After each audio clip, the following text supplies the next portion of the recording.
ಅವನ ಜೊತೆಲಿ ಕ್ಲಾಸ್ಗೆ ಎಂಟ್ರಿ ಆದಮೇಲೆ ಫ್ರೆಂಡು ಮೊನ್ನೆ ಮಾಡಿದ ಕೋರ್ಸು ಪ್ರಿಂಟೌಟ್ ಕೊಟ್ಟ. ಕ್ಲಾಸಲ್ಲಿ ನೋಡಿದ್ರೆ ಫ್ರೆಂಡ್ಸ್ ನೋಡಿದ್ರೆ ಪ್ರಾಜೆಕ್ಟ್ ಕನೆಕ್ಟ್ ಮಾಡ್ತಾ ಇದ್ರು. ನೆನ್ನೆ ಫ್ರೆಂಡ್ ಹತ್ರ ತೊಗೊಂಡಿದ್ದ ಮೈಕ್ನ ಚೆಕ್ ಮಾಡ್ತಾ ಇದ್ರೆ ಕ್ಲಾಸ್ ಸ್ಟಾರ್ಟ್ ಆಗಿ 2 ಮಂತ್ ಆದಮೇಲೆ ಇವತ್ತು ಫಸ್ಟ್ ಡೇ ಕಾಲೇಜಿಗೆ ಬರ್ತಾ ಇದ್ರು. ಮನೋಜ್ ಹೊಸ ಫೋನ್ ತೊಗೊಂಡಿದ್ದ ನೋಡಿದ್ರೆ ಅದು 45,000. 45,000ಗೆ ನನಗೆ 2 ಫೋನ್ ಬರ್ತಾ ಇತ್ತು ಅನ್ಕೊಂಡು ಜಾಸ್ತಿ ದಿನ ಆದಮೇಲೆ ಸಿವಿಲ್ ರೂಮ್ಗೆ ಎಂಟ್ರಿ ಆಗಿ ಫ್ರೆಂಡ್ ಜೊತೆ ಸ್ವಲ್ಪ ಜಗಳ ಮಾಡ್ಕೊಂತ ಆಫೀಸ್ಗೆ ಎಂಟ್ರಿ ಆಗಿ ನೆನ್ನೆ ಕಟ್ಟಿದ ಫೀಸ್ ಚಲನ್ನ ಸಬ್ಮಿಟ್ ಮಾಡಿ ಬ್ರೇಕ್ ತಗೊಂಡು ಯಶವಂತ್ ಫೋಟೋ ಹಿಡಿಯೋದಕ್ಕೆ ನಾನು ವಿಡಿಯೋ ಮಾಡ್ಕೊಂತ ಕ್ಲಾಸ್ಗೆ ಎಂಟ್ರಿ ಆದೆ. ಕ್ಲಾಸಲ್ಲಿ ಆಕ್ಟಿವಿಟಿ ಬರೆದು ಸಂಜೆ ಆಯಿತು ಅಂತ ಅಟೆಂಡೆನ್ಸ್ ಹಾಕಿಸ್ಕೊಂಡು ಫ್ರೆಂಡ್ ಜೊತೆ ಬಸ್ ಸ್ಟ್ಯಾಂಡ್ಗೆ ಬಂದೆ. ಬಸ್ ಸ್ಟ್ಯಾಂಡ್ಗೆ ಬಂದ್ಮೇಲೆ ಗೊತ್ತಾಯಿತು ಇವತ್ತು ಟ್ರೈನ್ ಕ್ಯಾನ್ಸಲ್ ಅಂತ.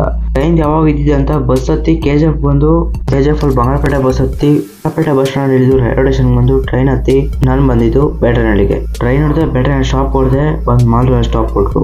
ಮಾಲ್ ರೋಡ್ ವೆಯ್ಟ್ ಮಾಡಿ ಮತ್ತೆ ರಿಟರ್ನ್ ಟ್ರೈನ್ ಹತ್ತಿ ನಾವು ಹೋಗಿ ಬೇಟನಹಳ್ಳಿ ಇಳಿದು ಫ್ರೆಂಡ್ಗೆ ಕಾಲ್ ಮಾಡಿದ್ವಿ. ಫ್ರೆಂಡ್ ಎತ್ತಿ ಮನೆಗೆ ಹೋದ್ವಿ. ಇವತ್ತಿನ ಇಷ್ಟ ಗೈಸ್, ಮತ್ತೆ ನಾಳೆ ಸಿಗೋಣ. ದಯವಿಟ್ಟು ಲೈಕ್ ಮಾಡಿ, ಶೇರ್ ಮಾಡಿ, ಸಬ್ಸ್ಕ್ರೈಬ್ ಮಾಡಿ.